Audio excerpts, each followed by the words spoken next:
চোখে অনাহারের শুষ্কতা, বুক ভরা মৃত্যু আর পেট ভরা শূন্যতা, এই হলো গাজার আজকের বাস্তবতা।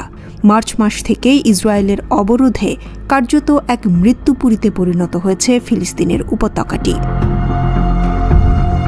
জাতিসংঘ এবং অন্যান্য মানবিক সংস্থার সহায়তা আটকে দেওয়ার কারণে গত এক সপ্তাহে শিশুসহ প্রায় 1000 মানুষ অনাহারে মারা গেছে।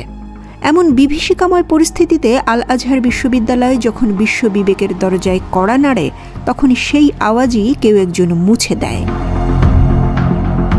কায়রোভিত্তিক বিখ্যাত ইসলামিক প্রতিষ্ঠান আল আজহার আল শরীফ একটি আবেগঘন বিবৃতি প্রকাশ করেছিল, যাতে তারা গাজার দুর্দশার কথা তুলে ধরে মানবতার দায়িত্ব পালনের আহ্বান জানায়। কিন্তু অদ্ভুতভাবে এই বিবৃতিটি কিছুক্ষণ পরই ইন্টারনেট থেকে গায়েব হয়ে যায়। ঠিক তখনই ক্ষোভে ফেটে পড়েন আন্তর্জাতিক মুসলিম স্কলার ইউনিয়নের মহাসচিব আলী আল কারাদাঘি। কেন এই নীরবতা চাপিয়ে দেয়া হচ্ছে, তিনি প্রশ্ন তোলেন সামাজিক যোগাযোগ মাধ্যম এক্সে। তার মতে আল আজহারের বিবৃতি মুছে দেয়া একটি অযৌক্তিক এবং দুর্ভাগ্যজনক ঘটনা। এটি মানবতা এবং ধর্মীয় বিবেকের কণ্ঠকে দমন করার নির্লজ্জ চেষ্টা। আল আজহারের সেই মুছে ফেলা বিবৃতির অনুবাদ পাঠ করলে স্পষ্ট বোঝা যায় এটি কেবল একটি ধর্মীয় বক্তব্য নয়, বরং এটি বিশ্বজোড়া মানবিক আবেদন। সেখানে বলা হয়, আল আজহার আজ বিশ্ব বিবেকের কাছে এক করুণ আবেদন জানাচ্ছে, গাজার নিপীড়িত মানুষদের রক্ষা করুন, তাদেরকে এই নির্মম দুর্ভিক্ষ থেকে বাঁচান। বিবৃতিতে ইসরায়েলের বর্তমান অবরোধকে সরাসরি গণহত্যা বলা হয়েছে এবং উল্লেখ করা হয়েছে যারা এই হত্যার নেপথ্যে অস্ত্র যোগান দেয় এবং মৌন সম্মতি দেয় তারাও এই অপরাধের অংশীদার।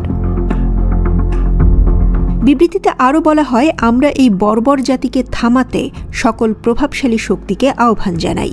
মানবিক সহায়তা প্রবেশের পথ খুলুন, আহতদের চিকিৎসার ব্যবস্থা করুন। এমন এক সময়ে এই বিবৃতি মুছে ফেলা হয়েছে যখন ইউরোপে এর প্রতিবাদে সরব হচ্ছেন মানবাধিকার কর্মীরা। ডাচ শহর দ্য হেগে অবস্থিত মিশরীয় দূতাবাসের গেইটে শিকল ঝুলিয়ে প্রতিবাদ করেছেন নেদারল্যান্ডসের একদল কর্মী। তাদের একজন ভিডিও বার্তায় মিশরের শাসক আবদেল ফাত্তা আল সিসিকে বিশ্বাসঘাতক শাসক বলে আখ্যা দেন। মিশর, যে দেশটি গাজার দক্ষিণ সীমান্তে অবস্থান করছে, রাফা ক্রসিং বন্ধ রেখেছে দীর্ঘদিন ধরে, যাতে করে জীবন রক্ষাকারী খাদ্য এবং ওষুধ গাজায় পৌঁছতে পারছে না। এই নীরবতা এবং নিষ্ক্রিয়তার জবাব দিচ্ছে না জাতিসংঘ, কিছুই বলছে না পশ্চিমা নেতারা। ফলে আল আজহারের বিবৃতি সেই শূন্যতার মাঝে যেন এক পবিত্র অগ্নিশিখা হয়ে উঠেছিল, যা কেউ একজন মুছে দিলেও তার ছায়া থেকে যাওয়ার কথা ইতিহাসের পাতায়।